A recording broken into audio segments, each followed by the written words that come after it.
अब सवाल यह उठता है कि कश्मीर आखिर है क्या, और क्यों कश्मीर इस विश्व के लिए इतना इंपॉर्टेंट है कि वो उसको तबाह करने पे लगे।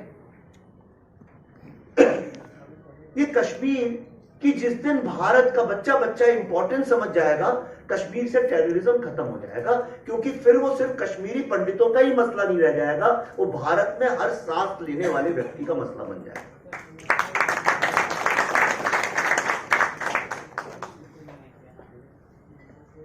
जो लोग प्राणायाम थोड़ा करते हैं, मेडिटेशन करते हैं, वो मेरी बात समझ पाएंगे, और जो नहीं करते हैं वो कभी आंख बंद करके जरा यहां पे मस्तिष्क की इस जगह पे अपना ध्यान केंद्रित करने की कोशिश करें, और जिस जगह पे वो बिंदु बनता है जहां से सारी चेतना और कॉन्शियसनेस निकलती है, वो कश्मीर है। भारत का जितना भी चिंतन और दर्शन है, और वो दर्शन जिसको आज पूरा का पूरा विश्व अडॉप्ट कर रहा है, वो कश्मीर में पनपा।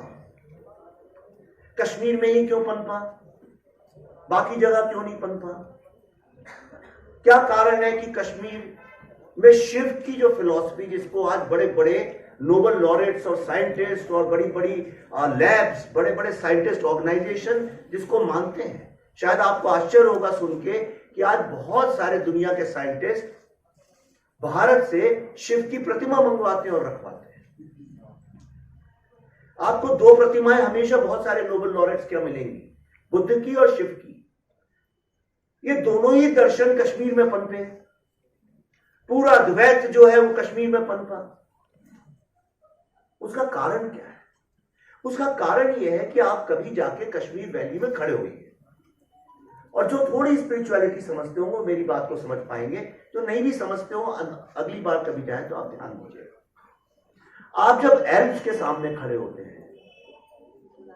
तो ऐसा नहीं प्रतीत होता है कि पूरा ब्रह्मांड का केंद्र यहां पे है, लेकिन आप जब कश्मीर की घाटी में खड़े होते हैं, कभी सोनमर्ग में खड़े हो जाइए, गुलमर्ग में खड़े हो जाइए, तो आपको ऐसा लगेगा कि पूरे ब्रह्मांड का केंद्र है। तो अगर ब्रह्म को समझना है, ब्राह्मण बोले या ब्रह्मांड बोले, अद्वैत में ब्राह्मण शब्द भी बहुत इस्तेमाल होता है, अगर उसको समझना है तो बिना कश्मीर को कोई भी कार्य बिना कॉन्शियसनेस के नहीं होता।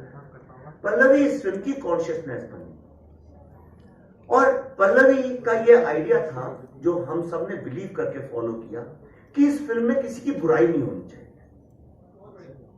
और जिन लोगों ने फिल्म को ध्यान से देखा है, अब सोचिएगा जरा, अब आप जरा सोचिएगा इस विषय पे। इस फिल्म में किसी की भी एक बार भी बुराई नहीं है। इस फिल्म में पाकिस्तान शब्द का भी इस्तेमाल नहीं हुआ। इस फिल्म में किसी मुस्लिम की भी बुराई नहीं है, इसमें किसी की बुराई नहीं है।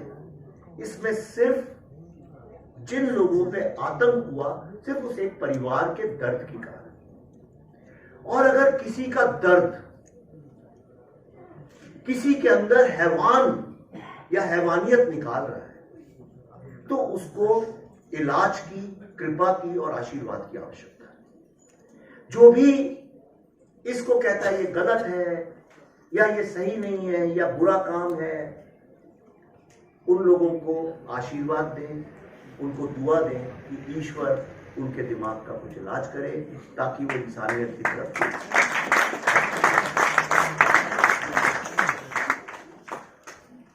ये कोई फिल्म बिल्कुल भी सांप्रदायिकता नहीं फैला रही है। मैं इस बात को किसी भी प्लेटफॉर्म पे चैलेंज करके कह सकता हूं। मेरे पिछले 10 दिन में BBC, New York Times, Time Magazine, Al Jazeera, French की जो ड्यूइश वेल, ये सारे लोगों ने गडकरी की इंटरव्यू की, और उनका पहला सवाल यही होता है कि आपकी फिल्म से तो इतनी हेट पैदा हो गई और दुनिया भर में इसके हजारों वीडियोस घूम रहे हैं। ये सब ने मुझसे एक सवाल पहला किया, तो मैंने उनसे बोला आप मुझे गिनती करके बताइए कितने हैं। कहते बहुत सारे। मैंने कहा फॉर एग्जाम्पल अगर आपने बहुत सारे देखे, 4-5 बताइए। तो एक के अलावा कोई कुछ नहीं बता पाता है। तो ये एक तरह का झूठ है, ये जो एक वेस्ट अपने वेस्टेड इंटरेस्ट के कारण करता है, पर इस वक्त उसको इग्नोर करना चाहिए। जो सबसे बड़ी बात इस फिल्म ने पैदा की है, पल्लवी हमेशा बताती है, इस फिल्म में डायलॉग है। जब अनुपम खेर जी के 2 डायलॉग है, पहला डायलॉग मैं आपको बताता हूं, जो मुझे एक बहुत बुजुर्ग, करीब 90 साल के होंगी 90-91 की होंगी, उन्होंने मुझसे ये बात बोली थी। उन्होंने कि भारत की कल्पना करना एक बहुत बड़ा जुल्म, एक बहुत बड़ा गुनाह हो। और यही बात मैंने जिनने फिल्म देखी है, फिल्म के क्लाइमेक्स में जो अर्जुन बोलता है, वो तब वो कृष्ण बन चुका है। अगर आप देखें, उसके पहले डायलॉग है फिल्म में, जो यासीन मलिक और कई सारे कैरेक्टर्स के ऊपर बेस्ड है, बिट्टा का। जब उसे मिलता है, कहता है तुम्हारा नाम अर्जुन है लेकिन तुम दिखते कृष्ण, सॉरी तुम्हारा नाम कृष्ण है लेकिन तुम दिखते अर्जुन जैसे। और वहां से वो हीरो का दिमाग चेंज होता है और अंततः जब वो खड़ा होता है सबके सामने, तो वो कृष्ण की तरह बात करता है। यही मेरा, सिर्फ इतना ही मेरा इरादा था और कुछ इरादा नहीं था। इस फिल्म के पीछे सब कहते हैं कश्मीरी पंडितों का सच निकला, लेकिन अगर आप देखें तो उससे ज्यादा सच तो हैवानियत का निकला। ये फिल्म कश्मीरी पंडितों के सच के ऊपर इतनी ज्यादा नहीं है, क्योंकि वो तो जीते जागते सच है। वो तो आप विश्व में कहीं भी जाइए, आपको एक सक्सेसफुल, पढ़े लिखे, एक बहुत बहुत गहरी दर्शन को अपने अंदर लिए हुए, अपने बच्चों के जीवन को संवारते हुए, वो तो चलते फिरते आपको मिल ही जाएंगे। वो चेहरे तो हमारे आसपास रहते ही हैं, हो सकता है आपके पड़ोस में रहते हो, लेकिन एक चेहरा जिसके बारे में आप सुनते हैं, कभी देख नहीं पाते, वो है टेररिज्म का चेहरा। टेररिज्म मतलब एंटी ह्यूमैनिज्म, इंसानियत का जो बिल्कुल विपरीत हो सकता है, उसे बोलते हैं टेररिज्म। उसका चेहरा कोई जानता नहीं था, और सिर्फ वही चेहरा जो है उसका सच सामने आया है, इसलिए लोग तिलमिला रहे हैं। राजनीति से देखिए, ये पूरा विश्व आज 2 खंडों में बंट चुका है। एक वो जो इंसानियत के साथ जुड़े हैं, भले एक्टिविस्ट ना हो, वो जुड़े हैं। हमारी माएं, वो थोड़ी एक्टिविस्ट होती हैं, दादी दादा घर में वो थोड़ी एक्टिविस्ट होती है, पर वो कहते हैं इंसान बन के रहो, इंसानियत से जुड़ो, इतना ही मैसेज काफी है। कैसे बनो? हर व्यक्ति को भगवान ने इतनी इंटेलिजेंस दी है। और दूसरा एक तबका है, वो है टेररिज्म का। और टेररिज्म आज एक व्यापार बन चुका है, और जब कोई चीज व्यापार बनती है तो उसमें सिर्फ जो प्रोडक्शन करने, जो फैक्ट्री में जो काम हो रहा है, सिर्फ उससे ही व्यापार नहीं चल सकता। उसके लिए आपको सप्लाई चेन चाहिए होती है, रिटेल चाहिए होता है। विश्व में कौन है तो मैं कहूंगा मोहन बाजू जी, सारे गणमान्य अतिथि लोग, कुर्सियों पे विराजमान लोग, और बहुत देर से खड़े हुए कई सारे मेहमान लोग, आप सबका बहुत बहुत अभिनंदन, बहुत बहुत स्वागत। माननीय श्री नितिन जी के लिए मेरे दिल में इसलिए बहुत ज़्यादा आदर है, पहले से जब वो प्रेसिडेंट थे बीजेपी के, क्योंकि जो लोग राष्ट्र के उत्थान के लिए काम करते हैं, मैं उन लोगों का बहुत आदर करता हूं। तो आपके लिए बहुत आदर है। आपने अभी आप कह रहे थे कि कश्मीर के सामने स्विट्जरलैंड क्या है, तो मैं आपसे सहमत हूँ।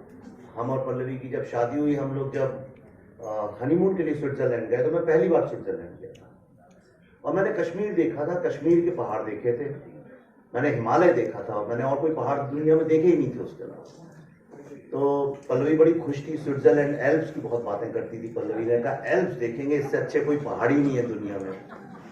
तो जब हम वहां पहुंचे तो मैंने देखा, तो देखते ही साथ मेरा पहला रिएक्शन ये था, अरे ये तो टीले हैं।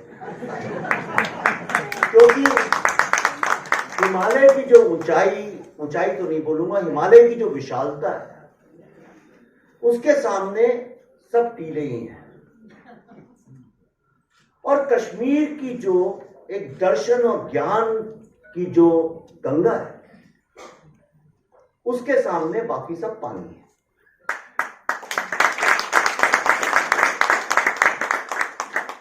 मैं अक्सर कई दिनों से, चूंकि अब फिल्म रिलीज हुई है तो तमाम लोगों से बात होती है, फंक्शंस में जाता हूं, पॉलिटिक्स में भी बात होती है, कभी सड़कों पे, कभी विधानसभाओं में,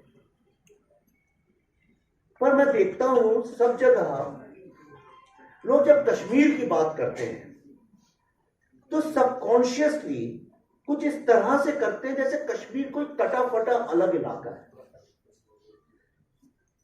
आप माने या ना माने, मैं डायरेक्टर भी हूं, राइटर भी हूं, थोड़ा मेरा जजमेंट अगर आपको लगता हो ठीक है, तो मेरे को हमेशा ये बात अखरती है कि कश्मीर को हम लोग कुछ ऐसे बात करते हैं कि कुछ स्पेशल केस है।